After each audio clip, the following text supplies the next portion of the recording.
Breaking travel news. Travel Talk with Phil Blizzard, talking to industry experts and decision makers. Breaking travel news at the Arabian travel market. Aviation is our focus now. We're looking at Qatar Airways. Mr. Bakker, nice to be talking to you once again. Thank you. What's your main message at ATM 2016?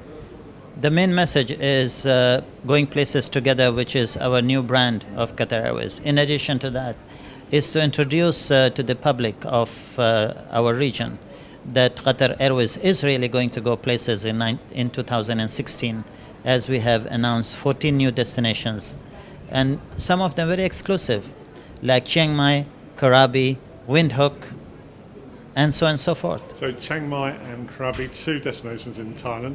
And several other destinations in Africa, in Asia, in Europe, and in America. But most importantly, destination like Windhoek, where most of the people would want to go, but don't have an easy way to get there. So where do you see your main market coming from in terms of destinations like those you just mentioned? From Europe, from the Middle East, and of course Africans traveling to Asia. Yeah. And do you see it sort of, how do you break it down in terms of leisure and business? Frankly speaking, it's 50-50. It's and everywhere where there is leisure, there is also business. So also business traveler use the same destinations mostly. Going places together was launched last year, wasn't it, in the United States? What's been the reaction since then?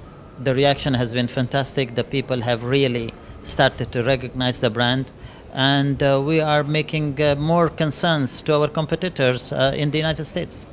And of course, a lot of social media activity these days with Qatar Airways. What's been the impact of those channels for you to get the word out? Well, the word out of Qatar Airways is always positive. We never dwell on negative messages, and we ignore negative messages that comes out from the very positive messages that we are portraying to our passengers. And the Arabian travel market, how important is this compared with all the other travel shows around the globe? It's one of the most important trade shows on calendar, and it would be foolish for anybody in this travel industry to ignore this very important venue. And let's finish off with fleet development. How is the size of your fleet progressing from both the commercial aircraft, aircraft for commercial flights, and also your executive fleet?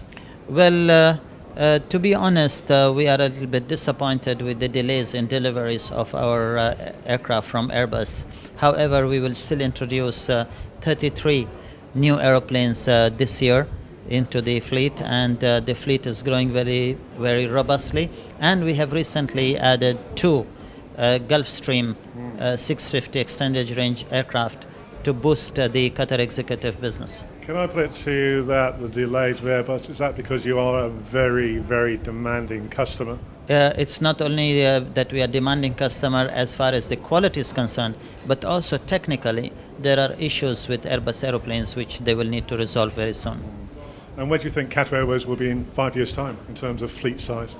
Well, nobody can predict what you will be, but one thing I can always tell you, that Qatar Airways has a lot of ambition to grow and to expand. That we know. You have a lot of ambition. Any figures on fleet size? Well, I think by that time our fleet will be somewhere sitting between 250 to 300 aircraft. Very impressive. Thank you very much for joining us. Thank you. Thank you for your time. Thank you. Thank you.